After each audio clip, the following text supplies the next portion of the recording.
Olá, Grupo Refúgio. Olha, eu hoje aqui mais uma vez com vocês. Hoje é meu dia, né, de estar à frente aí do propósito da nossa família no altar de Deus. E é um privilégio poder estar aqui junto com vocês, guerreando pela nossa casa, guerreando pela nossa família, na certeza, né, que o Senhor é o nosso general. O Senhor Todo-Poderoso está à frente, está guerreando em nosso favor, aleluia, Jesus. E eu tenho certeza que o Senhor tem guardado a nossa família, que Ele tem nos sustentado, né? O que seria de nós sem Ele? E é quando a gente começa a pensar a respeito de família, a gente sabe o quão importante, né, é o papel da família na nossa vida, né? Família é um presente de Deus para nós, né? Nós conhecemos os nossos respectivos maridos ou as suas respectivas esposas, nos casamos com eles, Deus nos abençoa com os nossos filhos e tudo que a gente mais quer é ter a nossa família unida, a nossa família feliz, a nossa família abençoada, viver, né, num lar saudável, ter uma família saudável. E é sobre isso que a gente vai falar no dia de hoje. Então, em nome de Jesus, que você prepare seus ouvidos para receber aquilo que o Senhor vai falar conosco no dia de hoje. Amém? Ter uma família saudável, acredito que é o desejo unânime, né, de todas as pessoas. Ninguém começa uma família pensando que essa família não vai dar certo, né? A gente começa a nossa família querendo passar o resto da nossa vida com o amor da nossa vida, né? Criar os nossos filhos também se casarem, nossos filhos nos trazerem os nossos netos, né? Só que querer ter uma família saudável não é suficiente, né? Como assim, Vivian? A família que a gente tanto deseja ter, ela não está pronta, né? A família saudável, a família feliz, a família abençoada que nós tanto buscamos, ela requer investimento. Não é investimento financeiro, não. Financeiro também, né? A gente precisa de recurso para que a nossa casa ande, né? Para que a gente coma, para que a gente se vista, para que a gente dê uma boa educação para os nossos filhos, para que a gente tenha lazer, para tudo isso. Mas eu digo investimento. Investir o nosso tempo, investir oração na nossa família. Eu fiz um script aqui para mim não me perder, tá bom? Então vamos lá. Ter uma família amorosa e um lar feliz não é automático. Seria tão mais simples se fosse, né? Mas tem um ditado que diz que tudo que vem fácil, vai fácil. E tudo que vem fácil a gente não dá o valor devido, né? E ter uma família saudável é uma construção. E por isso que nós precisamos escolher, investir na nossa família todos os dias, na nossa casa, né? Nós sabemos que a nossa família é o nosso primeiro ministério. A gente sabe que a nossa família é um projeto de Deus. E nós também sabemos que o inimigo das nossas almas, o diabo, que veio para roubar, matar e destruir, ele investe pesado contra a nossa casa, contra a nossa família, né? O que o diabo mais quer é tentar frustrar esse projeto de Deus. Mas ele é um fracassado e ele não vai conseguir, né? Porque o fracasso familiar, ele não faz parte do plano de Deus para a nossa vida, né? A família que Deus planejou para você e para mim é uma família abençoada, é uma família saudável, é um lugar onde o amor une as pessoas, onde o perdão é abundante, né? E onde novas chances sempre estão presentes. A família é um projeto de Deus e ela foi feita para dar certo. A gente sempre declara isso aqui no grupo, né? A minha família é um projeto de Deus e não vai fracassar. Aleluia, Jesus. E para que isso aconteça, nós precisamos fazer a nossa parte. E qual seria a nossa parte? Vamos ver lá em Mateus 7, do versículo 24 ao versículo 27. A palavra do Senhor diz assim: portanto, quem ouve essas minhas palavras e as pratica é como um homem prudente que construiu a sua casa sobre a rocha.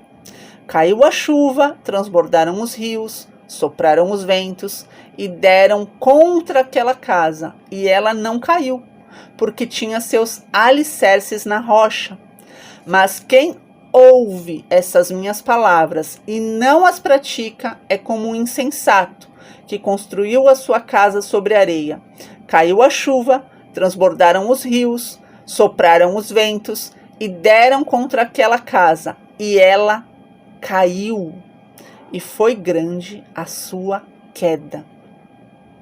Então aqui o Senhor, né, palavras do nosso Senhor, deixa bem claro, né, que não ouvir somente a palavra de Deus não vai fazer a diferença na nossa vida. Nós não podemos ser só ouvintes, né? A gente tem que ouvir e botar em prática. É isso que vai fazer a diferença na nossa vida. É isso que vai fazer a diferença na nossa casa. A gente edificar a nossa casa na rocha. A gente edificar, sabe, a nossa família na rocha, que é Jesus Cristo.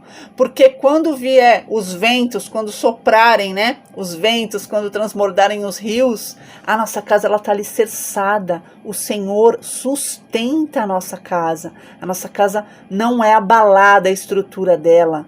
Então, em nome de Jesus, né, que você possa tomar posse, sabe? Alicerça a tua vida, a tua casa, a tua família no Senhor. Lá em Eclesiastes 7, no versículo 8, somente a parte A do versículo diz assim: o fim das coisas é melhor do que o início. E quando a gente fala a respeito de família, a gente sabe que a família começa com a união do homem com a mulher, né? A gente viu isso lá em Gênesis, né? O Senhor fez Adão, tirou Eva da costela de Adão. Eva foi a esposa de Adão, sua ajudadora, né? E quando a gente participa de algum casamento, né? Quando a gente vai num casamento, a gente vê que é um momento muito festivo, né? Os noivos estão felizes, os convidados estão felizes, a gente não vê ninguém triste, né? E como todo início de um relacionamento, também costuma ser assim, né? Com muita alegria, nós somos pacientes, nós somos tolerantes, é amor pra cá, é sorriso pra lá. E no começo, os defeitos costumam ser jogados para escanteio. A gente não dá muito crédito para o defeito do nosso cônjuge ou da nossa cônjuge, né? A gente escolhe ficar apenas com o que é bom da outra pessoa. E com o passar do tempo, porém, né, a gente começa o quê? A dar destaque aos defeitos. E aí é o grande desafio, né, para que a gente possa ter uma família saudável, um lar saudável, né? É a hora que a gente tem que tomar uma decisão, né? Qual que é a decisão? A gente precisa olhar para o nosso companheiro ou para a nossa companheira, né? Para o nosso cônjuge ou para a nossa cônjuge com as lentes de Deus, sabe?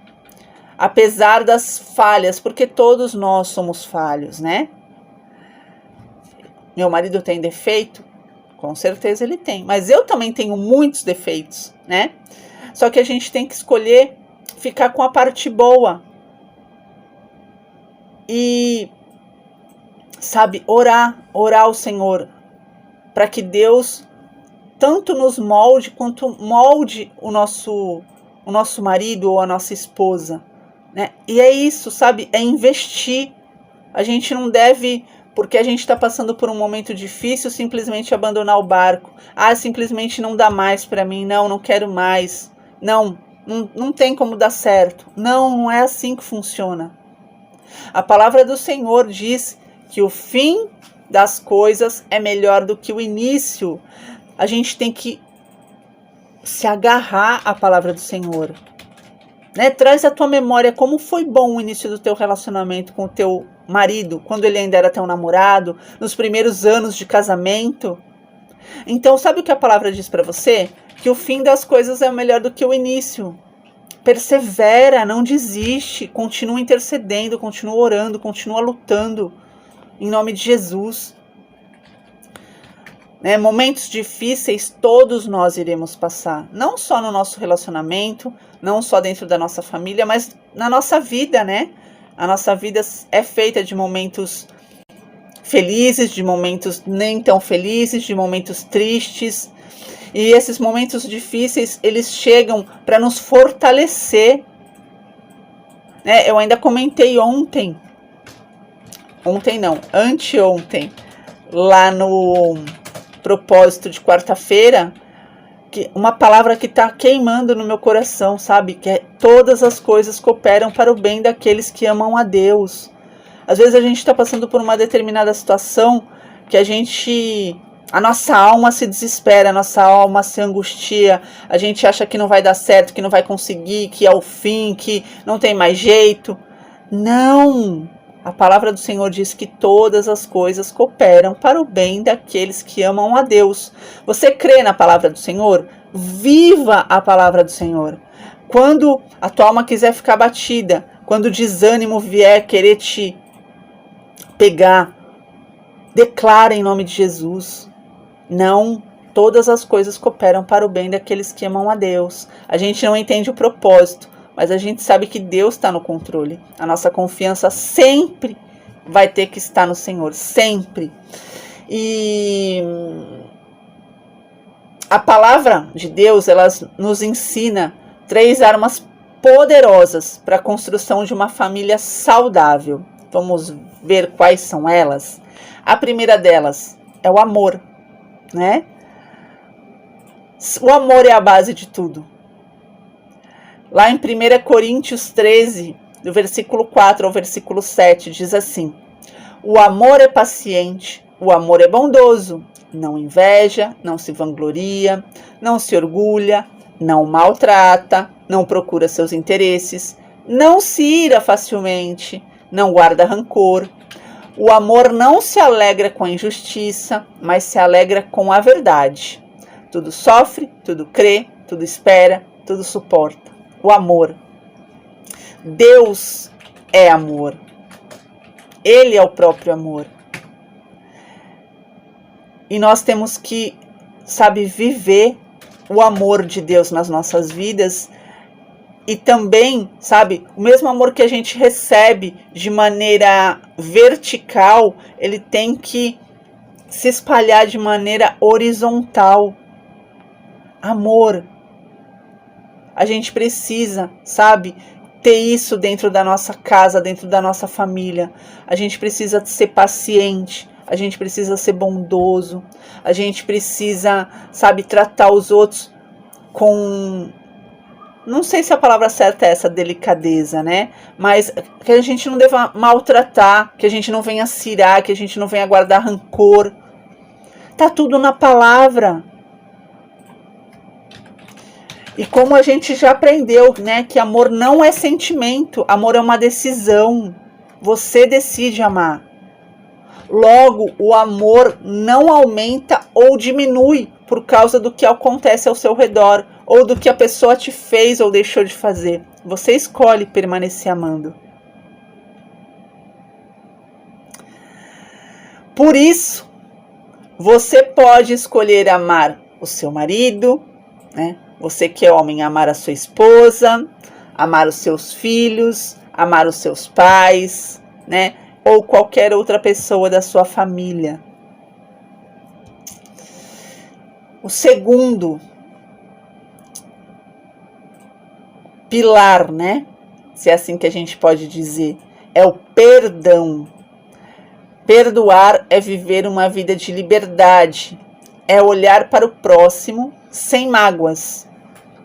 Perdoar é deixar a sua razão de lado para obedecer à direção de Deus.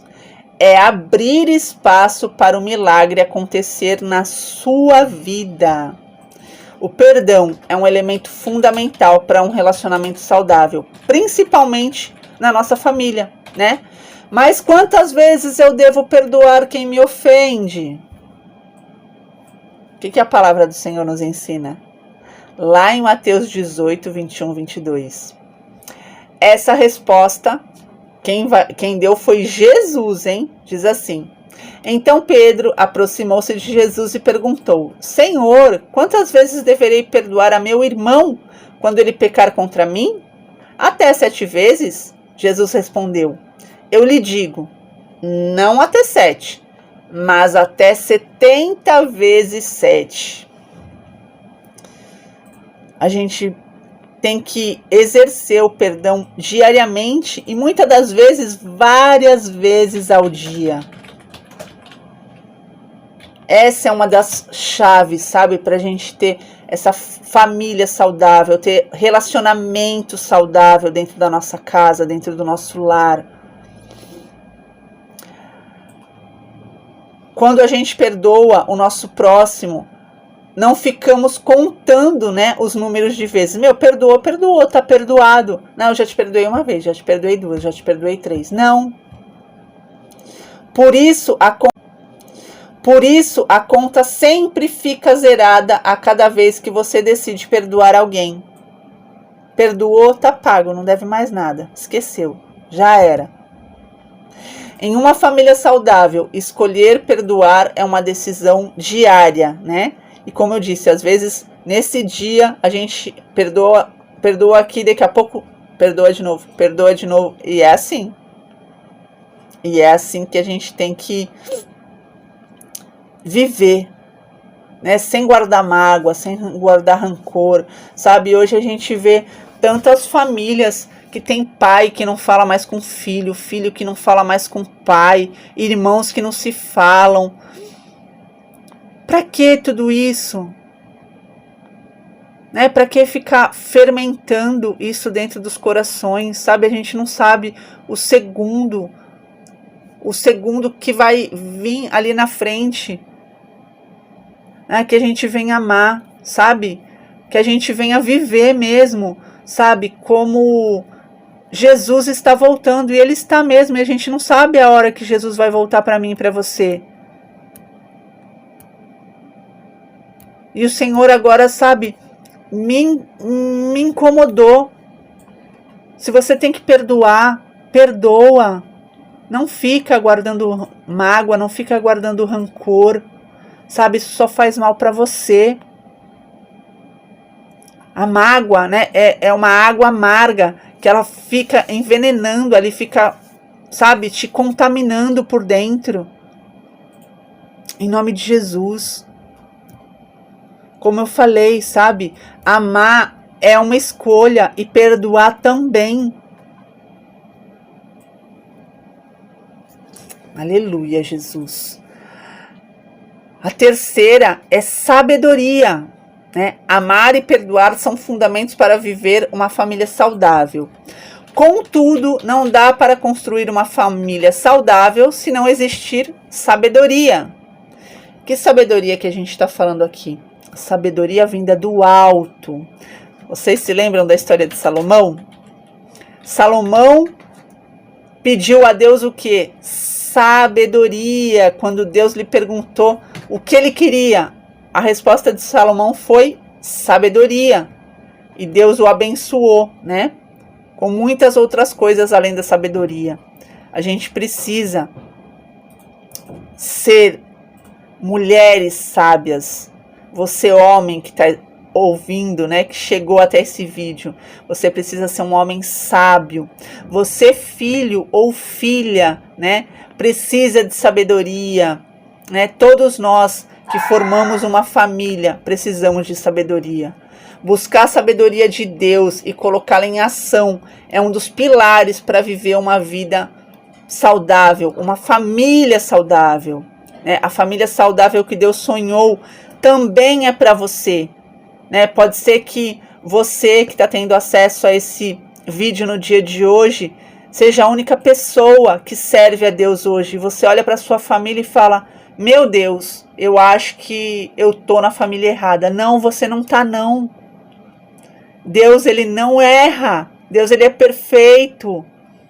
Essa família que você tá hoje, que os teus olhos naturais acham que é impossível se tornar uma família saudável, que é impossível se converter a Jesus, que é impossível, para Deus nada é impossível.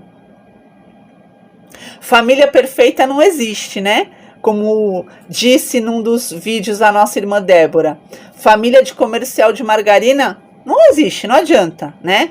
É fake news. Mas viver uma família saudável é possível, é possível. E o que você precisa fazer é colocar Deus em primeiro lugar e agir conforme a direção dele. A palavra nos ensina isso.